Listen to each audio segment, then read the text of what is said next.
Assalamualaikum warahmatullahi wabarakatuh. Perkenalkan, nama saya Eva Felisa Sari dari kelas 3A Teknik Informatika. Di sini saya akan membuat video untuk menjawab soal UAS. Yang pertama yaitu langkah-langkah troubleshooting yang Anda ambil untuk mengidentifikasi dan memperbaiki masalah. Langkah-langkah troubleshooting pada komputer yang mati, yang solusi pertama yaitu mulailah memeriksa kabel listrik untuk memastikan bahwa kabel itu terpasang dengan benar ke casing komputer bagian belakang dan stop kontak. Solusi kedua, jika komputer tersambung ke stall maka pastikan stall telah dihidupkan. Mungkin Anda harus menghidupkan ulang UPS dengan cara mematikan dan menyalakan kembali.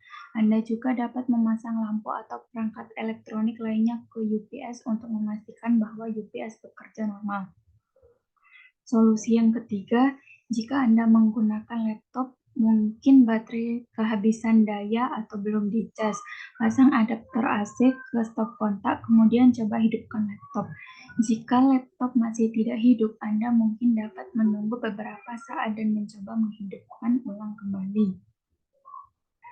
Yang kedua yaitu penyebab sistem komputer butuh waktu yang lama untuk booting. Yang pertama, pesan kesalahan BIOS, yaitu kipas CPU tidak terdeteksi masalah kipas atau pendingin.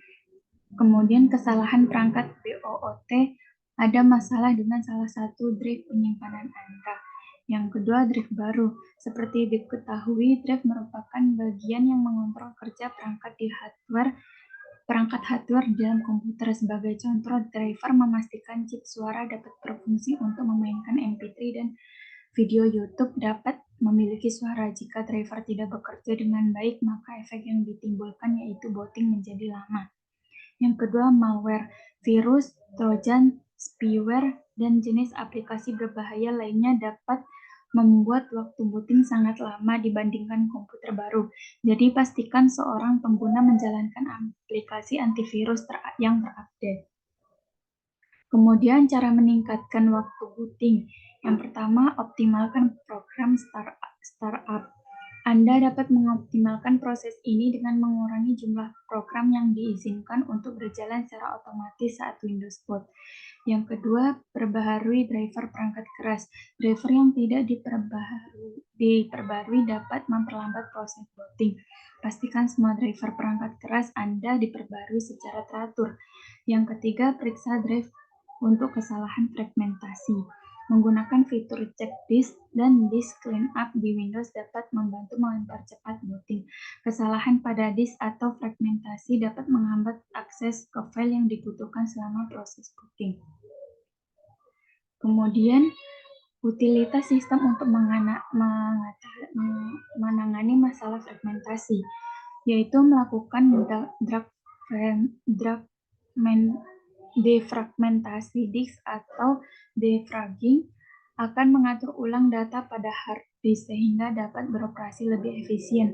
Sistem file seperti NTFS memiliki beberapa buffer ruang kosong yang dapat mengurangi masalah fragmentasi, namun file masih dapat terfragmentasi. Kemudian faktor-faktor yang mempengaruhi pemilihan komputer. Yang pertama, memilih jenis prosesor yang digunakan. Pertimbangan pertama yang harus diperhatikan dalam memilih laptop untuk desain grafis ada pada prosesornya, di mana prosesor menjadi otak yang membuat akses ke sejumlah software maupun aplikasi bisa berjalan secara lancar. Kamu bisa terhindar dari proses yang lama dan mengalami lag karena prosesor kesulitan menjalankan perangkat lunak yang memiliki resolusi besar tersebut. Yang kedua, dukungan pengolah grafik yang mumpuni. Lanjut ke pertimbangan berikutnya yang mempengaruhi tampilan visual pada layar laptop, maka GPU atau Graphic Processing Unit menjadi hal yang harus diperhatikan pada laptop untuk desain grafis.